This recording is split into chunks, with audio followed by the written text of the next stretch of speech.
Le rallye de Chypre va débuter par un contretemps d'ordre maritime.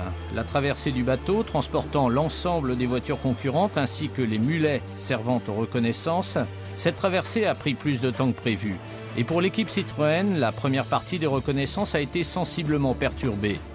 Mais ce jeudi après-midi, à Limassol, il est encore difficile pour tous, médias et concurrents, de mesurer avec précision l'impact réel de ce contretemps. Début de rallye un peu, j'allais dire un peu folklorique, avec des reconnaissances un peu particulières, non? Ouais, des recos un peu particulières. C'est vrai qu'on n'a pas eu nos voitures de reco. Le bateau qui ramène toutes les voitures de reco des équipages est arrivé en retard. Donc on a été obligé de reconnaître avec des 4x4 de location, ce qui n'était pas au niveau sensation l'idéal. Bon, aujourd'hui on a eu nos voitures, donc on a pu rattraper ça. Chypre est un rallye terriblement cassant, peut-être le plus cassant de toute la saison. Et la stratégie ici repose avant tout sur la prudence. Pour gagner à Chypre, il faut avant tout, plus encore qu'ailleurs, couper la ligne d'arrivée. Dernier point très important, c'est pensez bien que sur ce rallye, vous le savez, ça va être un rallye difficile, il faut ramener les voitures. Et si vous avez le moindre problème, coûte que coûte, il faut essayer de ramener la voiture. Surtout ici, parce que s'il y a un peu d'abandon, ralentir, même arrêter la spéciale. Exactement, exactement. Ce qu'il faut, c'est finir.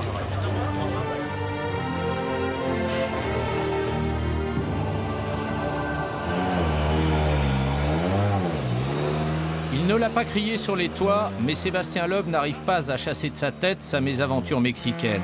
Et ce type de terrain lui fait peur. Dès le début du premier chrono, Sébastien est en dedans.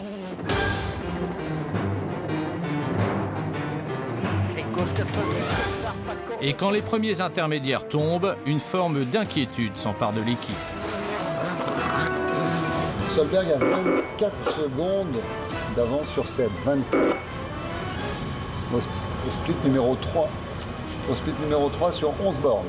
C'est 2 au kill depuis le début de la spéciale. Les choses commencent mal aussi pour Carlos Sainz, qui dans ce même chrono casse son sélecteur de vitesse au volant.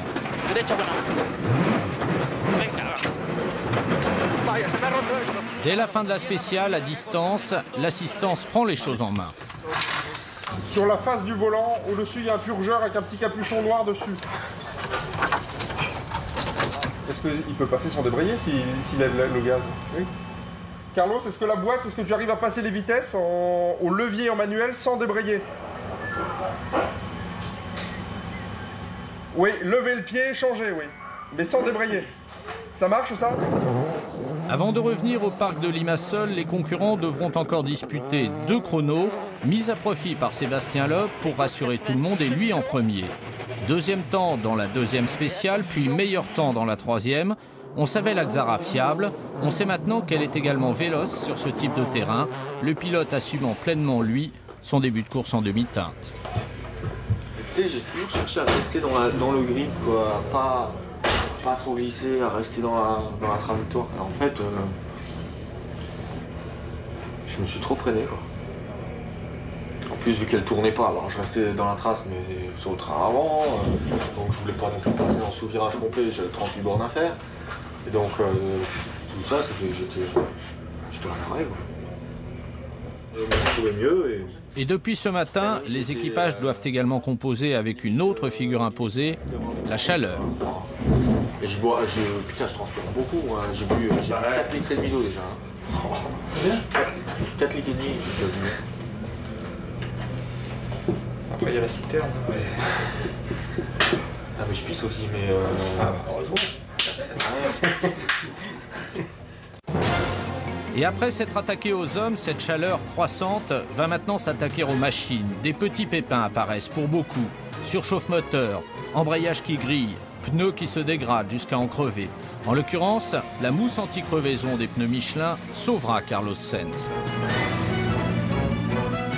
Mais fondamentalement, ces aléas ne pèsent pas trop lourdement sur l'épreuve. Sébastien Loeb, lui, est épargné et revient cet après-midi au contact des meilleurs. La première grosse frayeur va intervenir au terme de la journée à l'entrée du parc d'assistance. Accélérateur bloqué, Sébastien coupe le contact et ne prend pas le risque de redémarrer, préférant donner de lui-même avant de transmettre, une fois la limite réglementaire franchie, le relais à son équipe.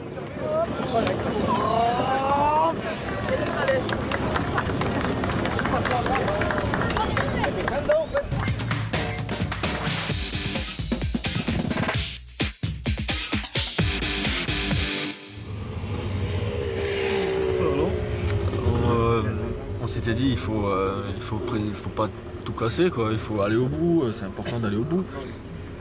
Et après mais il faut voir le rythme auquel il roule sur le cassant quoi. Vraiment cette tape de partout, il faut vraiment rien lâcher quoi. Hein. Et je sais pas, j'y arrive pas quoi. Enfin, En même temps, c'est bien. c'est clair. C'était défoncé la spécialité.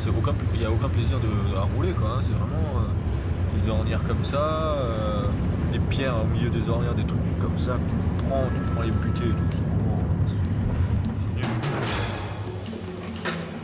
Ce genre d'exploit d'équipe reste le plus souvent dans l'ombre, mais contribue beaucoup à écrire l'histoire d'un rallye. Ce matin, l'assistance Citroën dispose de 10 minutes, pas une seconde de plus, pour éradiquer totalement le problème qui, la veille au soir, a handicapé Sébastien Loeb. Messieurs, bravo. Pour cette deuxième journée, des options différentes, tant au niveau des réglages que des pneumatiques, ont été prises par chacun des deux équipages Citroën.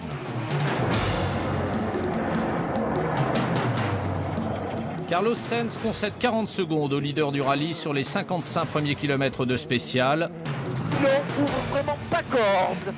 Sébastien Loeb et Daniel Elena préservent, eux, l'essentiel malgré un léger problème.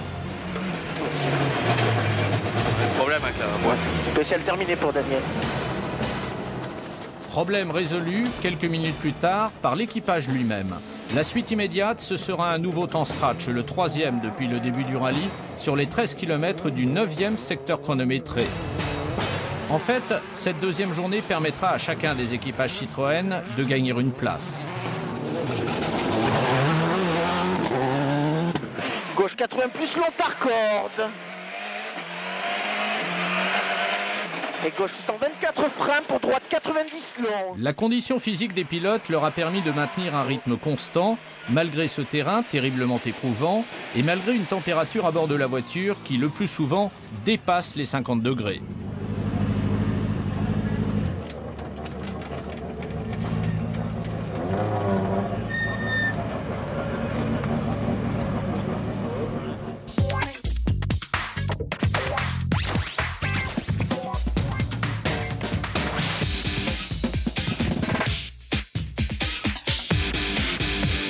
Je veux dire, même si on ne va pas tenter le diable sur Marcus, parce qu'à la régulière, ça paraît compliqué. Il y aurait eu la 30 bornes et que tu puisses te rapprocher déjà un peu de ça. Notre pneu est mieux. Et que je peux, dans la une, s'il fait froid, si lui part en 9+, Lui mettre la pression. lui mettre la pression, c'est pas très réveillé. Si jamais je suis réveillé. Ouais.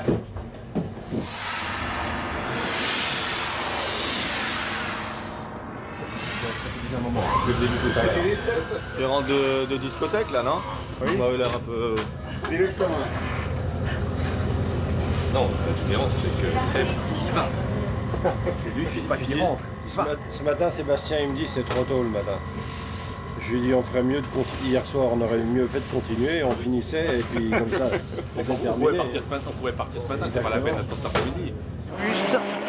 Décision prise la veille, mise en application ce matin. Sébastien Loeb n'ira pas chercher Marcus Gronholm.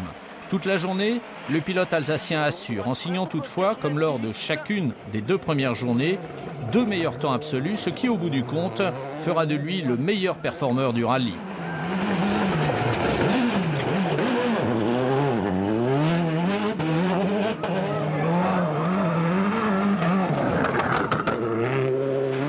Journée sereine également pour Carlos Sainz, bien accroché à sa 4e place et délivré depuis la veille de toute menace sérieuse.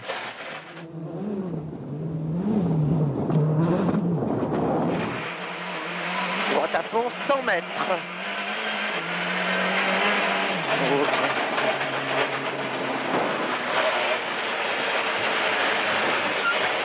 Spécial terminé pour Daniel. C'est un super résultat. De 4 ici, c'est un tir groupé. Il était difficile de faire mieux à la régulière.